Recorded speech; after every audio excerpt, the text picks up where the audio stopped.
So after checking everything out with the QJet and realizing that I got it all cleaned up, the air horn was in much better shape. You know, those smaller air bleeds I think are probably going to make a big difference. I reassembled it with 68 Wildcat jetting, so 70 primaries, and I got a set of 44 full tapered metering rods from Cliffs High Performance. And it's pretty much the same. The Wildcat normally has 45E metering rods in it, but I also went to the secondary metering rods of the Wildcat, which was the AY metering rods on an M hanger. If you're familiar with the QJet, I just tried to get something that was a decent baseline, and I found that the 400s used virtually the same carburetor as the 430. So I tried to get my carburetor set up basically just like the 430 setup, and this air horn with the smaller air bleeds, it seems to make a big difference. Just what I readjusted everything in the driveway and set the idle and the idle mixture screws, and then I put the adjustable part throttle 3 turns out like normal, and I set everything with a vacuum gauge. Now we're going to go for a drive. Somebody had requested that I do this drive on here because they thought it'd be kind of neat to see the Buick powered Suburban, but here it is, kind of all buttoned up. Like I said, it's been in the driveway pretty much idling for about 30 minutes while I got everything adjusted. I went through and played with the timing a little bit more, just because I tried to get it back to initial settings, which I thought was ideal. The Buick big blocks really like 12 degrees initial, and then add in after that. So we'll go ahead and go for a drive and see how it goes.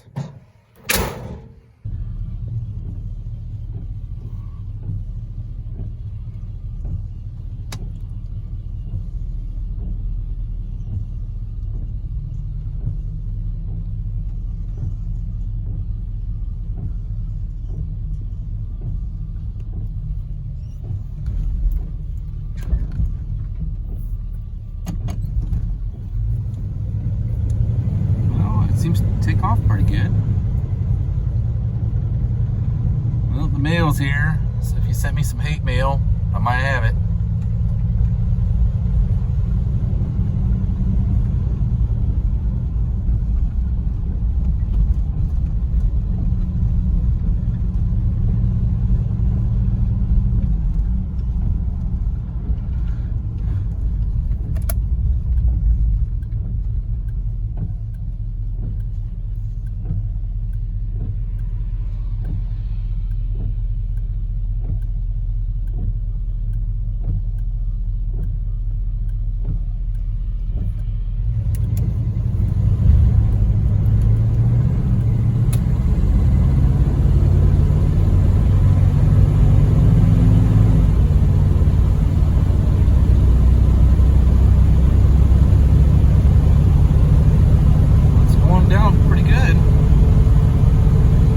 Not the 455. With the 455 in here,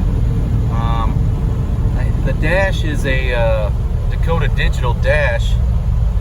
Here, I'll swing down so you can see it. But it has a quarter-mile timer in it, and the 455 used to run 1570s in this big, huge Suburban. I know for a fact this 400 doesn't have the beans that the 455 did. Really, it's just a low-end torque. It has pretty much all the same kind of horsepower that the 455 would have had. It's just, it might be 20 horsepower difference. So it might be a, I don't know, 300 horsepower engine maybe.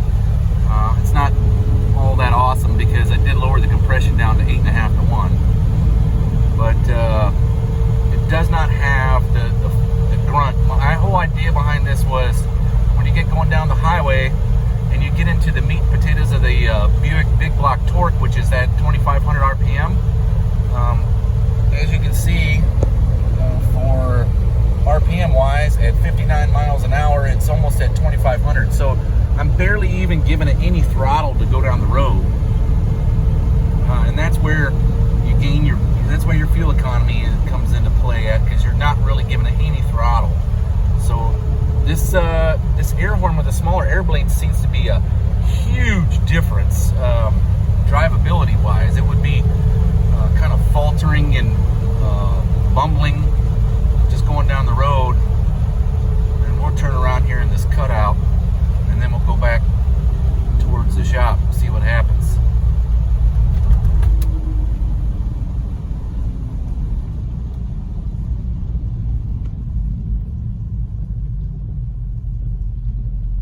I'm hoping I can do this, because we'll pull it down into low, see what happens.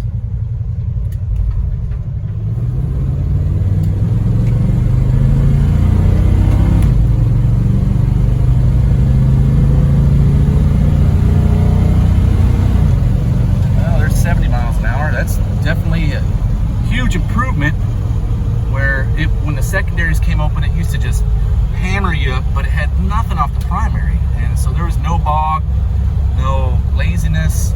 The carburetor seems to be very responsive to what it was before,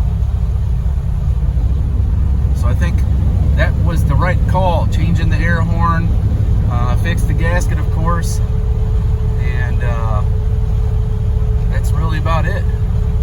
So it cruises along pretty good.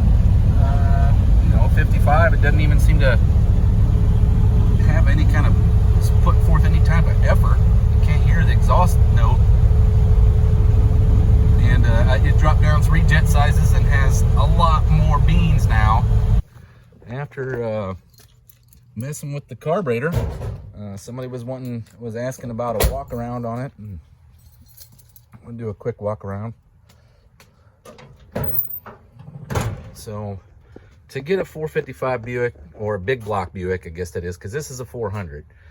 To get a big block Buick in a C20 or a C10 Chevy truck, which is my personal opinion, the big block Buick is what should have probably came in these things instead of anemic Chevrolet engines, because it does knock down some really good, decent mileage when it's tuned right.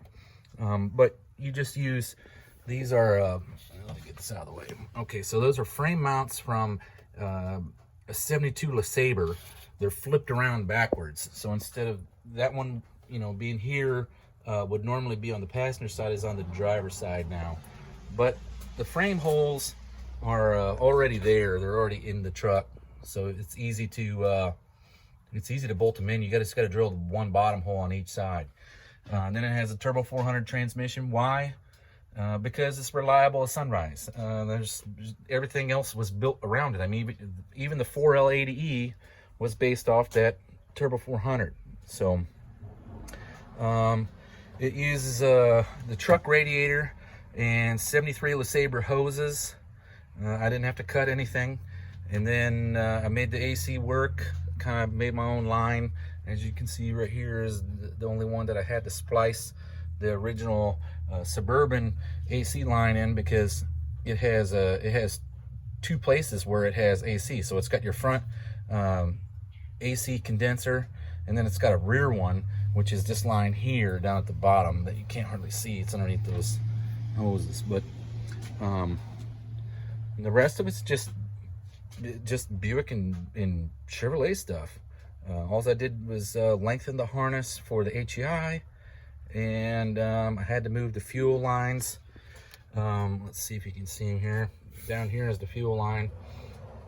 The Chevrolet would normally have a pump on this side, so I just had to make my own fuel line, which I bent up it's actually a brake line. I just bent it up and then moved it over to the driver's side of the engine for the Buick, which you can see the fuel pump down there. But that's it. That's really it. And even what I found was the coolest was the factory replacement exhaust for this thing. It bolted right up to the Buick once I used the Buick flanges. So that's it for the quick walk around of the Suburban. I mean, it's virtually just a stock Suburban that I pulled out of behind the guy's barn 2 years ago. And it had some cobbled up wheel and tire set up on it that was 15-inch wheels that I don't remember what they were.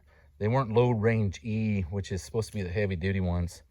And I just put new weather stripping in it, and I've been running it for a couple of years now.